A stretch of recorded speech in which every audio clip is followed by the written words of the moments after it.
For those of you that follow me on Instagram, which is where I'm exponentially more active than here, you've seen on and off that I've been having voltage delivery issues to the Holley. So, I did the normal troubleshooting methods instead of firing the parts cannon.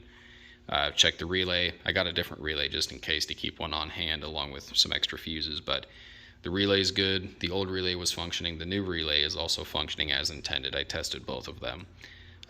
The fuses, the fuse is getting power to it, but when the voltage would dip down too low, it obviously wouldn't trip the relay, kick on the Holley, and then kick on the fuel pumps. And I think I've got 3 culprits for that. One might be the corrosion on the inside of this. This is off the positive terminal. The negative looked fine. Might be a dead cell in the battery, or the battery might have just lost its fizz. Or I could have a cooked alternator. This is the original alternator to this car. It's 15 years old, so who knows, that might be the issue. It might just be totally fucked since I shifted 7600 RPM. And that's way over spinning it, but that's going to get replaced this year, or this winter at least anyways, with a new alternator during the pulley swap. So I've got 3 choices. I've already pulled the battery. I'm going to test it, actually have it professionally tested on a nice piece of equipment.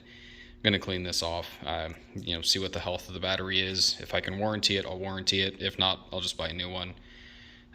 Because that battery, after being on the tender for 2 or 3 days undisturbed, which is just a low voltage trickle charge, at full charge, it was holding 12.3 volts. I compared that both from the Holley and from the actual diagnostic mode that you can get into on the dash, which is super easy to do. There's a bunch of write-ups on the forums for it that are, old, but they still explain it pretty clearly. But I spoke with some of the guys at the local speed shop here, Scram Speed. That's the next town west of here. And they actually did the Holley install along with all the wiring for it and the fuel pumps. They pointed out a couple of things to me that immediately caught my attention in this specific scenario that they've seen before, not necessarily just on this platform, but just in general with the Holleys. They like to see between 13 to 13.5 volts. So obviously you're going to need a good battery and a good charging system for it. And they don't like to see anything lower than 11.5 to 12 volts on cranking.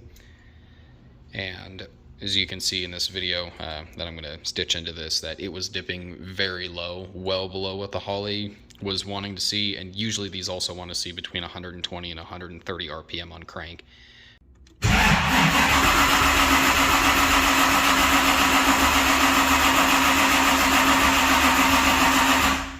Yeah, the cranking voltage and the sitting voltage was low. I think it was like 11.5. It was just under 12. That's obviously not enough for the Holley to register, or enough for the Holley to actually kick on to control the fuel pumps to deliver fuel pressure.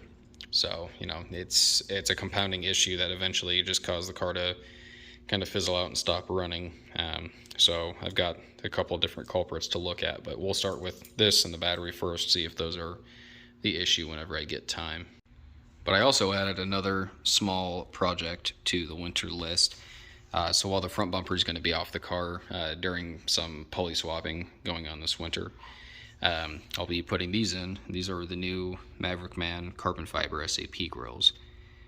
I guess I never thought about it, but you can actually CNC carbon fiber, and that's what these are. I know it won't matter on something like grills, especially on a street car that already weighs, 3,750, 3,800 pounds, despite all the weight reduction I've tried to do. But these are incredibly light. And they're pretty stiff too. They don't really flex hardly at all. The nice part is that these aren't glossy, so I don't think they would get lost with the gloss of the carbon fiber SAP surrounds that I've currently got in the car. These are kind of more of a matte sheen, but they are really, really nice looking pieces. So, they weren't terribly expensive, so I saw them, impulse bought them, and they showed up earlier this week. So hopefully I'll like the way that these look. If not, I'll still hold on to the other grill surroundings, and I'll wrap these up and keep them in storage, since I do want to get another GTO at some point in time to fiddle with, a different color, preferably an 06 or a Barbados 04.